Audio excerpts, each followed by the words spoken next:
Gavin Newsom destroyed paradise. More than any other person ever, he has brought suffering, failure, and misery to the state of California, a place once so revered and admired that it was compared to the biblical Garden of Eden. For centuries, Americans poured into California as a refuge and a golden land of hope, opportunity, and creativity.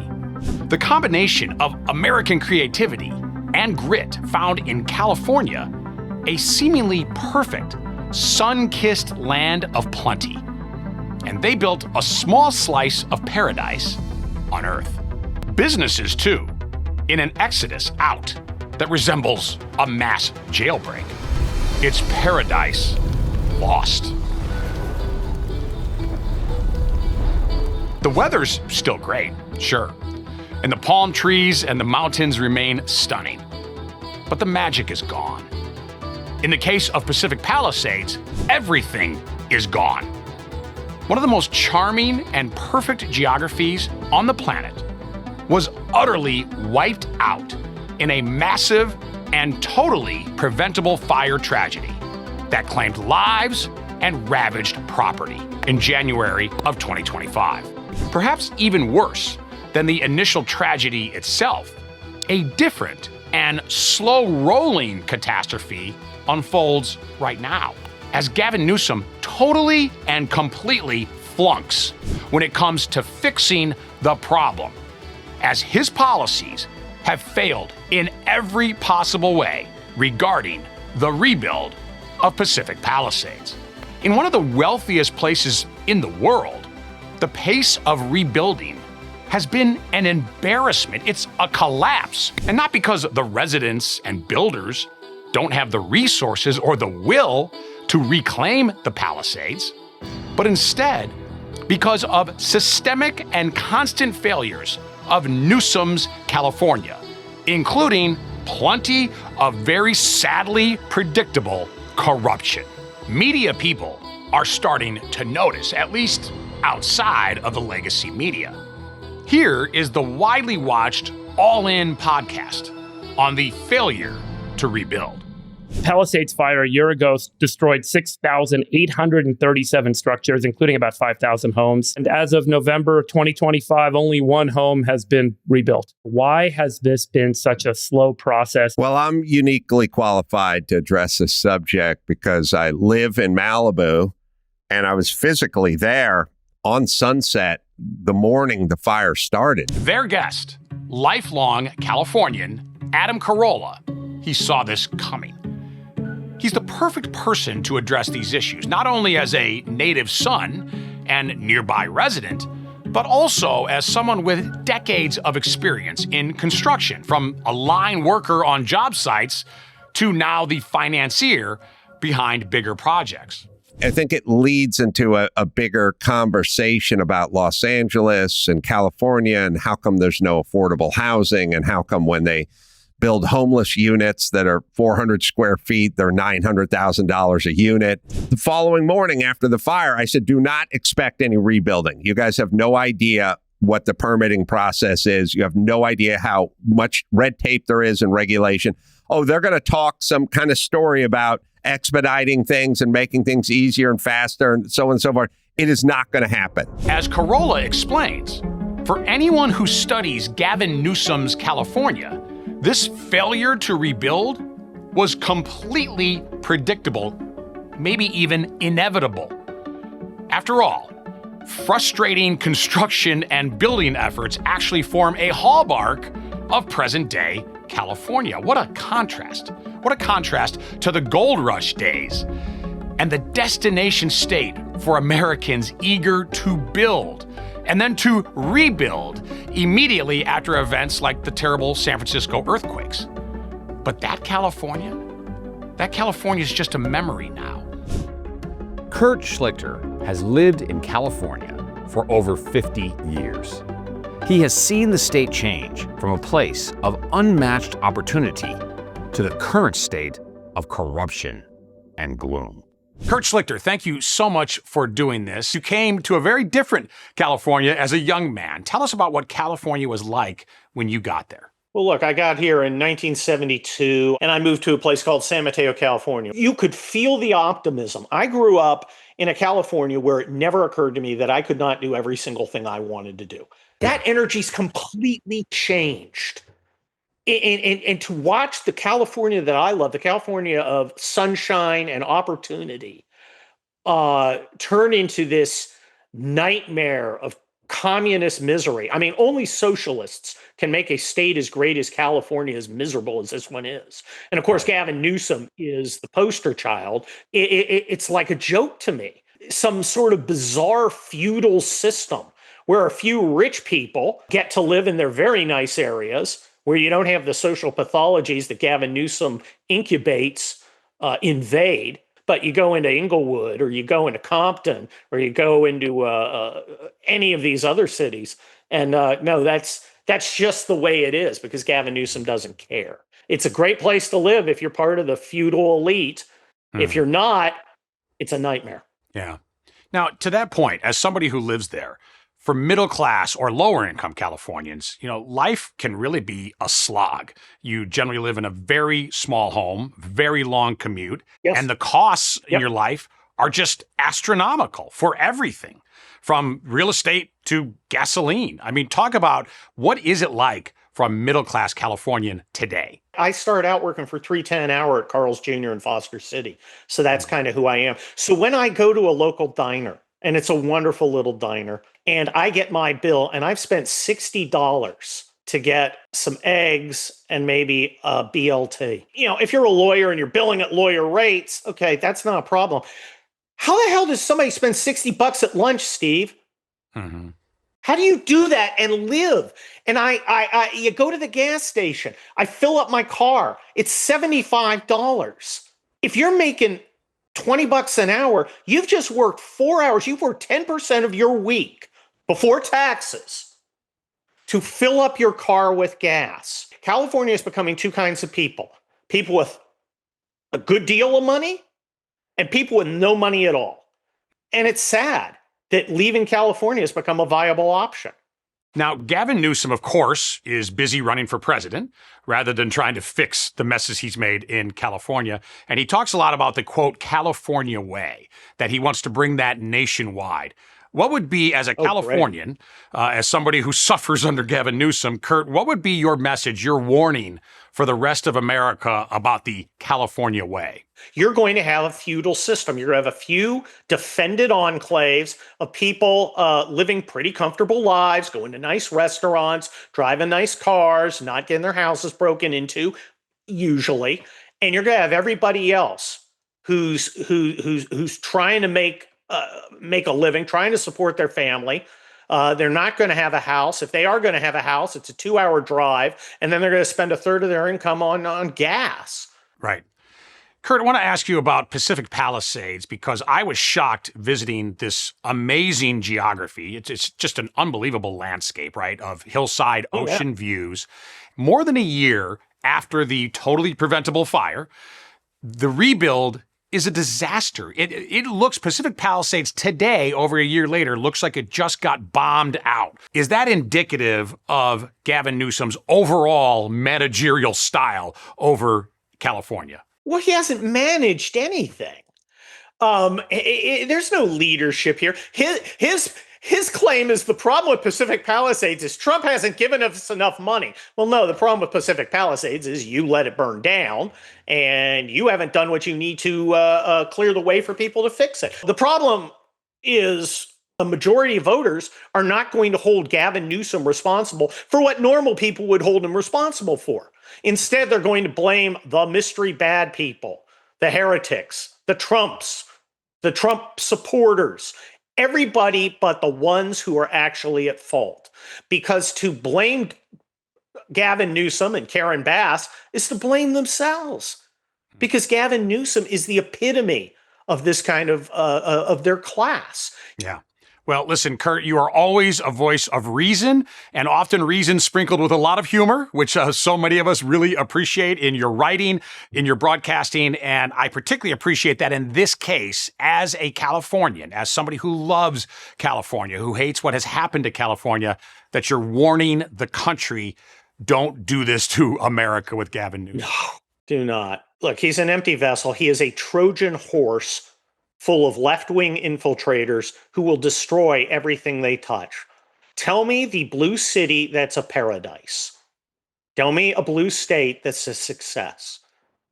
And y'all can't. Kurt Schlichter, thank you so much for doing this today. Really appreciate it. Thanks for having me. Currently, Californians grapple with the sad realities of Newsom's nightmare. Just how hard is it to build in California? Well, consider this analysis from the Wall Street Journal. For the first 4 years of Newsom's tenure, only 118,000 building permits were issued for Metro Los Angeles, a sprawling metropolis of almost 13 million residents. Well, then consider Phoenix and Atlanta. Each of those cities have far fewer than half as many people as Los Angeles, but issued far more building permits. Just how important is housing affordability, especially for the masses of Californians who are not wealthy? Those who don't get to live in gleaming enclaves on the coasts? Well, out-of-control housing costs are a primary driver of the intense poverty problem in Newsom's California. In fact, and this statistic may surprise you, but California has the highest poverty rate in America. It's not West Virginia or Mississippi, it's Newsom's California. And the main reason for systemic poverty is out of control costs. These costs, they make life a slog and unaffordable, even for Californians who work hard and strive for their share of the vanishing California dream. Susan Crabtree is a journalist and author who literally wrote the book about Gavin Newsom's corruption.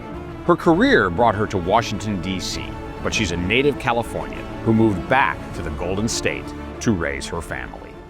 Susan, as a Californian, as a journalist, and somebody who watches Gavin Newsom incredibly closely, let me see, do I have this correct? So the California Public Utilities have been responsible for the majority of serious fires in the state of California through negligence, not through bad luck, through corporate negligence. Those same utilities are deeply embedded with the political structure of California, including Gavin Newsom, and they financed his wife's films on, quote, gender justice, which were then premiered at their corporate offices as utilities. Gavin Newsom and his wife are in bed with the utility companies. There are so many donations being showered by utility companies to Newsom and his wife's documentary films and their gender justice films that she has made, several of them, and one on toxic masculinity, and they're funded in large part. PG&E was one of the biggest donors. 5,000 schools, one of her films was screened in, and they make a profit on that screening every time so you're talking about exporting California values. There's a prime example. It's all access. Mm-hmm. It's money in politics. If you look at how many donations they've given over the course of the last decade, it's in the millions. And to be clear, these are the utility companies that have started most of these terrible fires in California. So PG&E started 1,500, according to the Wall Street Journal, in 6 years. And it was mainly negligence. And things, if you look in their internal documents, that they were supposed to fix, but they never did. And how do these utilities cause the fires? They don't maintain their equipment. They're extremely negligent. And the canary in the coal mine for the Palisades fire was the Paradise fire. And 84 people died. And a judge found PG&E guilty of manslaughter. And the sad thing is that nobody's holding them accountable because there's too much money flowing in between the utilities and the Democratic Party that controls Sacramento. So you mentioned the Paradise Fire, which didn't get nearly the national attention of the Palisades Fire, but it was even more destructive to people and property. Were any of the lessons learned there? Did Gavin Newsom take that as a warning and say, okay, we have to change how we store water in reservoirs. We have to change how we do effective management of forestry, clearing underbrush, thinning forest. Did anything change after that tragedy?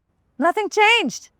That's what was so outrageous to me. Karen Bass is trying to water down, or she did water down, the after action report from the LA Fire Department, that they should have had those resources, those fire trucks pre-positioned outside of Palisades, because they knew that those winds were going to be at historic highs. And they didn't. And then she went around trying to water it down.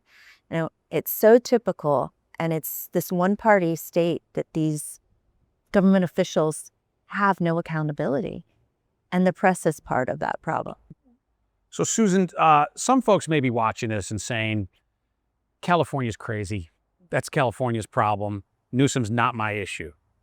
Why is Newsom an issue for all Americans? Because he is a formidable person. He is stylistically very aggressive and very convincing. He's convinced himself of his own lies. And I don't say that mildly. That's a strong statement for me to make. But I have watched him so closely that he will just obscure.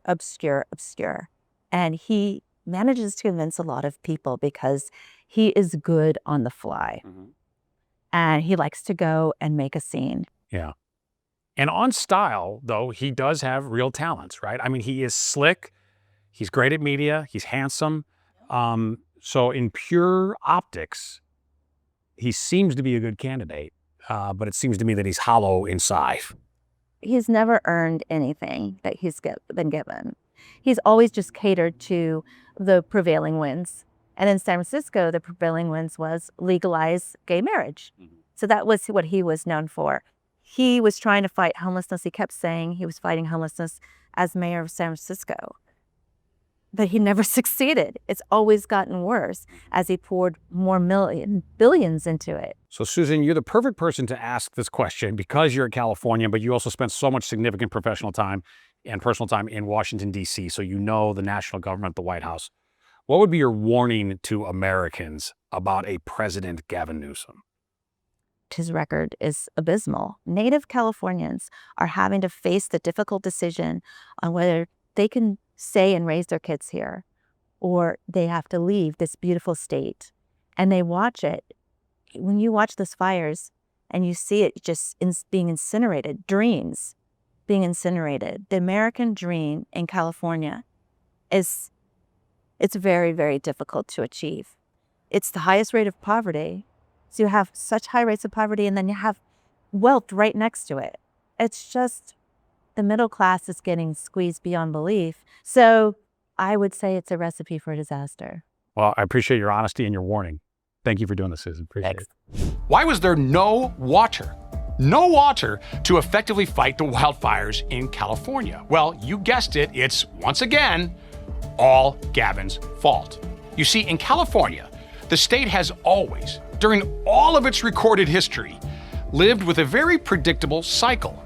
The state is normally very dry for years, which produces the sunny, pleasant weather that so many people love about California.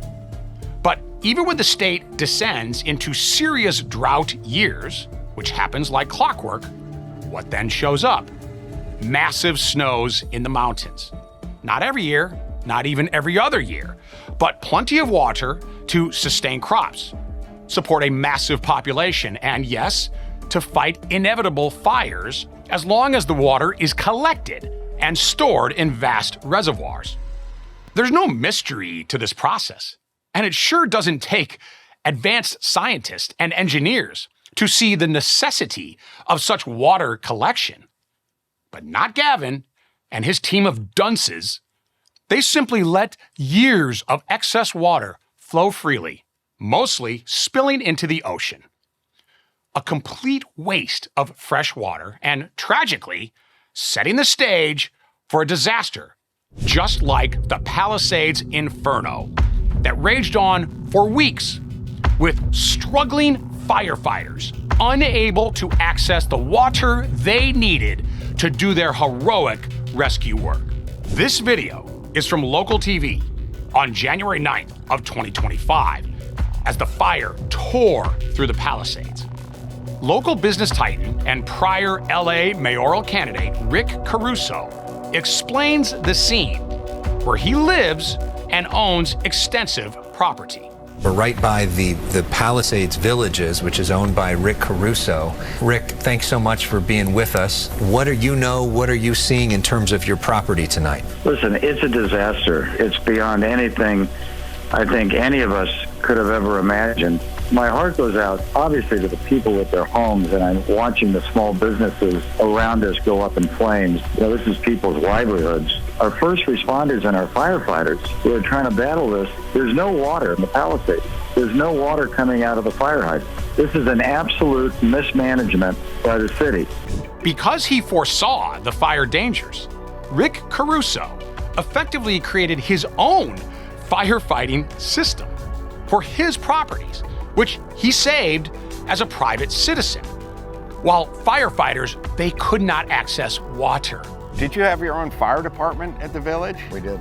We had a private fire department, private water tanks, and we had retardant. And that was all part of the plan that was developed years before the fire hit. By the way, Caruso didn't just save his buildings, he also lent his capabilities to help the neighborhood and saved the whole block around his shopping district.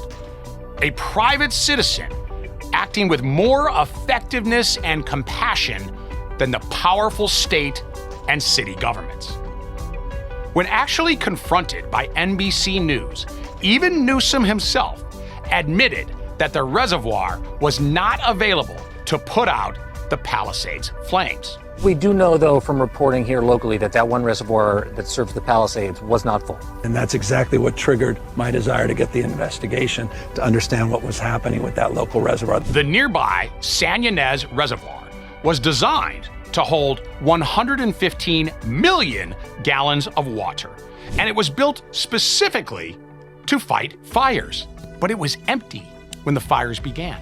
Newsom also brazenly lied and tried to claim that climate change caused the fire. And no, I'm not kidding.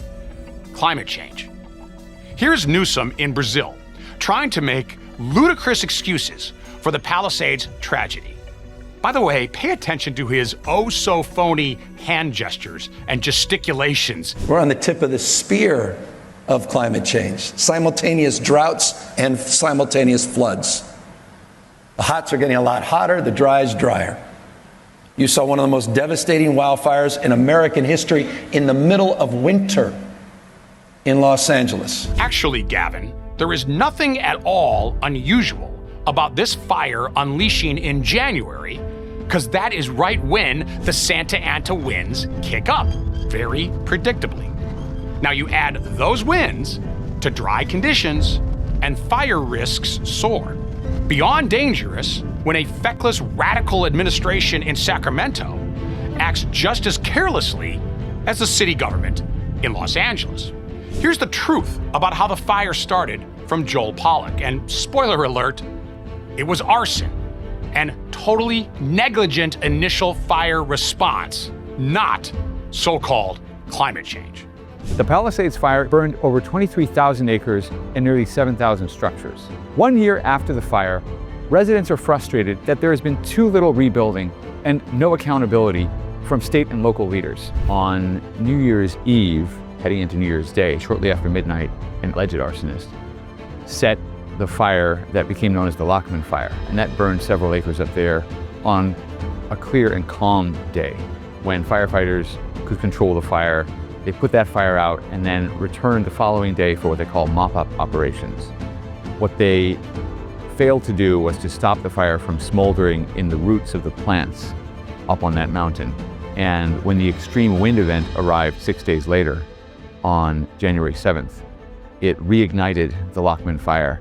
And that fire then moved rapidly from east to west, down these slopes, through the canyon on the other side of this hill, and it lit up the hillside like a blowtorch. And the first homes started going up perhaps about 90 minutes after the fire started.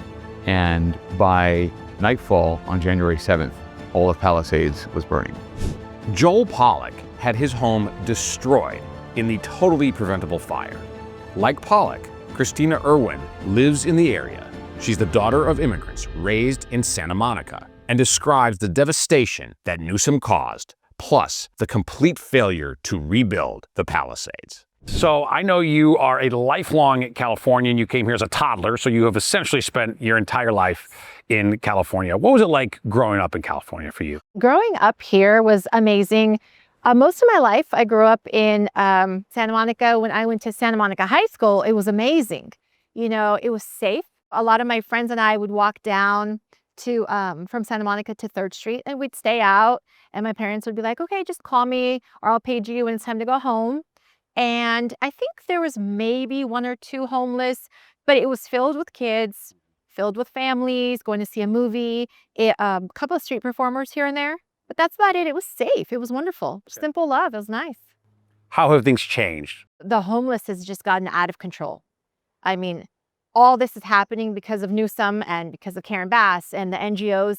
The homelessness is out of control. It's gotten really dangerous. The crime is out of control. The homelessness, it's scary these days. So, Kristina, there is a lot of wealth in this community. There's some just stunning homes, and it's one of the most special geographies maybe in the world. Yeah. But not everyone here is wealthy, right? Talk about the pain for middle class, working class folks. Well, a lot of these homes are generational wealth. You know, the grandparents had it. A couple of friends of mine, literally their grandparents had it, handed it to their parents, and so on and so forth. So much could be done, and no one's doing anything about it. And a great community. Totally devastated. I mean, if we look at this place, this is, I guess, now sort of a pond of gross, who knows what kind of water, a place where there was once a beautiful fountain. This was clearly a wonderful home. Almost nothing has happened now. Burned out trees in the background. Over a year later, almost nothing has happened to rebuild. Tell us about what the Palisades was and what's happening in terms of the failure to rebuild. It was beautiful. I had friends with small businesses here. They're a tight-knit community, and they want to rebuild. They just want to rebuild. I mean, it's bad enough they already lost the memorabilia in their home and the memories. Just, Newsom, Bass, leave them alone, let them rebuild. Palisades was beautiful. It was a vibrant community. It made you feel good. Kristina, Gavin Newsom says it's gone because of climate change. Sorry. Oh, No, it's not. It's because of his negligence. I mean, it happened on the state park, the Lockman fire on January 1st. This was preventable 100%. And the reason it happened is because, again, Gavin Newsom and Karen Bass, but mostly Newsom, they don't do wildfire prevention. They don't do the controlled burns. Why don't we do that here? Because they wanted this to burn. They wanted their 15-minute cities. In terms of prevention, yes, you're saying that, proper forestry management, absolutely, right? Making sure that reservoirs are full of water, common sense, and ready to go, and paying attention to conditions like we're in a drought, big Santa Ana winds. Let's be on high alert. Did any of those things happen prior to the Palisades fire, prior to this devastation? Absolutely not. Not one thing. Karen Bass was in Ghana. We still don't have water in the reservoirs. We still don't have that. This is LA. We have fire season all the time. This is not something new, something unprecedented. So no, they were negligent. It was criminal what happened. 12 people died. Yeah. People lost their lives, thousands of homes destroyed, a community, in some ways just, ravaged. Yeah. And the community's fighting back, of course. Of course, yeah.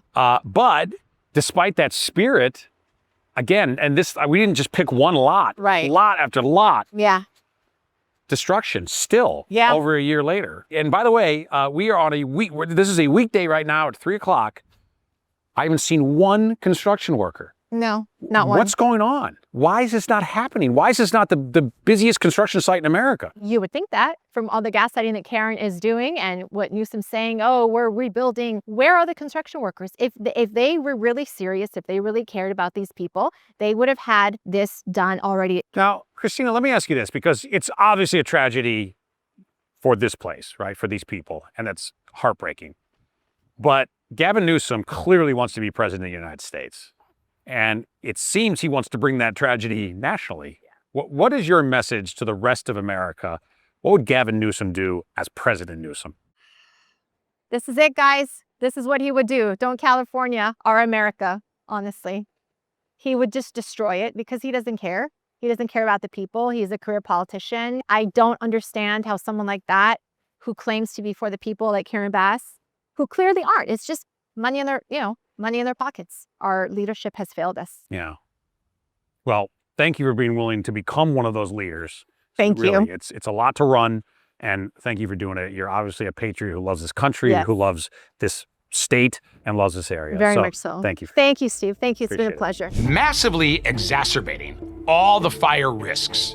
Horrible forest management.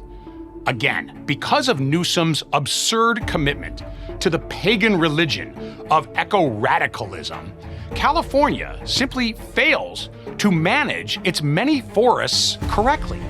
It does not clear brush and effectively thin forest as it needs to do. For comparison, look to Florida, a state with an actual governor of seriousness and accomplishment, Ron DeSantis. Did you know that wildfires in Florida used to be a major issue for the state? It's true. But now, the few fires that do ignite, they hardly even get noticed in Florida. Why? Well, because Florida pays attention to real preparation, including totally capable firefighting operations with water. But even more importantly, on the prevention side, Florida aggressively manages its forestry resources, and it engages in constant controlled burns, using good fire to literally fight bad fires. And guess what? It works. But the state of California, the very people who work for Gavin Newsom, they had the opposite approach. Officials literally made a plan to, quote, let it burn if there was a wildfire in Topanga State Park, which is precisely what happened. This small blaze became the easily preventable spark that ignited this entire tragic inferno. Here is News Nation reporting on it.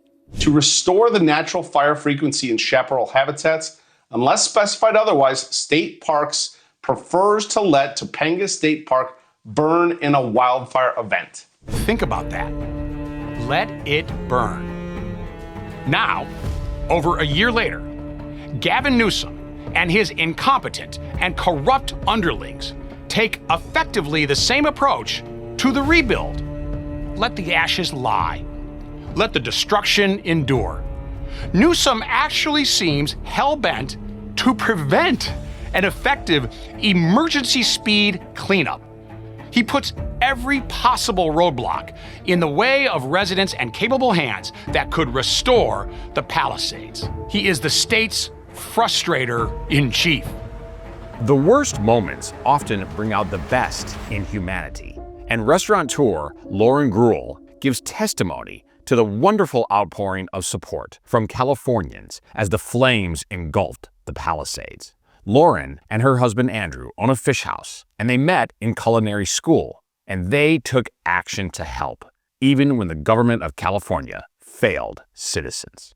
So, Lauren, thank you for doing this. Thank you for having me. Love your restaurant. I followed it from afar online all the time with the amazing pictures that you and your husband post of the fantastic food here. In January 2025, not that long ago, massive fires are happening north of here, Pacific Palisades and Altadena. Yes. What were your initial thoughts regarding those fires? Well, from here, we actually could see the smoke, and we were like, oh my gosh, it's going to get really bad because the winds were so crazy. I remember the winds were insane that day. And that night, I remember Andrew goes, we have to do something. And I'm like, well, they're going to need like stuff. Like imagine your entire life just like burnt up, or you had to leave and you have nothing. And I know a lot of people had to leave, very quickly, so they couldn't grab all of their belongings. Right. And I was like, well, let's just put a call to action out on our social media and see if people can donate some stuff. We'll leave, the restaurant, we'll leave a couple bins outside. This is where it gets funny because I was so naive to it. I thought, okay, I'll bring like 2 bins. Like I dumped out my kids' toys, right? And I brought them here and I put them in the front, put a little sign donations. And so the next day we come back, the bins are clearly filled, right? But not only that, we had the entire wall of the front of the restaurant filled with waters and pet food and everything, diapers. Why I couldn't believe it. So it started with call to action, please bring some supplies. People were way more generous than you thought they would be in dropping off supplies. But what happened next? So it just started blowing up on Twitter. Big accounts retweeting from everywhere. At one point in time, I thought it was going to be a slow day. And I go, it's going to be a slow day. Like maybe I'll get there at noon and then I'll let you guys know if we need anybody to come help. Oh my gosh, it was like 10 o'clock in the morning. And one of my volunteers who actually lives across the street, he goes, Lauren, you need to get here. And I said, why? He sends me a picture and there was 4 box trucks, 3 Amazon, 1 FedEx. And I'm like, wait, that's all for us? And they were all 4 filled to the brim, front to back, with donations from all over the world. It wasn't just local, it was all over. We were getting donations from people in Australia, from Italy, England, like you name it, we were getting donations. And it just turned into this bigger than life operation. We had hundreds of volunteers throughout the time period. Okay, so you had people not just bringing supplies, but volunteering, working. I got teary-eyed because I'm like, oh my gosh, like this is amazing. Like people like really can come together and help no matter where you're from or what you believe in. Like it was so cool. Yeah. To be clear, this wasn't political, right? No. You had all walks of life, all persuasions politically. Every single type of person you could think of was here helping. Like there was like somebody with an LGBTQ plus shirt on. There was somebody with a MAGA hat on. They were helping each other. Like you would have no idea that there was any, division because everybody came together so beautifully. 3 days into the fire and this lady pulls up and she's full on like gear, like a police officer. She gets out of her car and it just smells like smoke. And she looks so tired. And I'm like, oh, she's asking who's in charge. And they point to me and I'm like, can I help you? And she's like, I need water. I need pet food. I need any kind of canned goods. And I'm like, yeah, of course. So I'm helping her load up her car.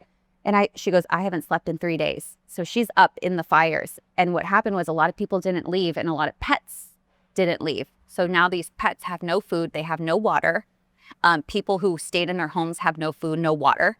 I don't even know where she came from. I don't know how she heard of us, but she was here and we just loaded her car up as much as we could with everything she needed. And she left. I never saw her again. We had a lot of people coming here too, to eat. That just had to leave on, such a short notice. This guy was sitting in the parking lot and he looked so distraught and he was like crying. And I'm like, are you okay? And he's like, no. He didn't even have shoes on his feet because he's like, I had to leave so fast. I didn't even have time to look for my shoes. And so just feeding people is like the least we could do. Right. So. Speaking of that, my guess is that Los Angeles has a reputation in most of the country as probably being a little bit harsh, sort of a scary big city, right? Where maybe people aren't so friendly. Mm-hmm. It seems like this experience would be the opposite, would counter that, right? That there's a heart in Los Angeles amidst this tragedy. There is. And like I said, a lot of people were coming down from LA to help out and then driving back up, day in and day out. And, I think their government's scary. But people of LA are good. Yeah. Lauren, thank you so much. Thank you so much. Appreciate it. Such a pleasure. Meanwhile, Newsom actively runs for president. He's focused on raising money, jet-setting the world, and constantly attacking national Republicans while the Palisades sits in ruins. It's truly paradise lost, and it's Gavin Newsom's fault.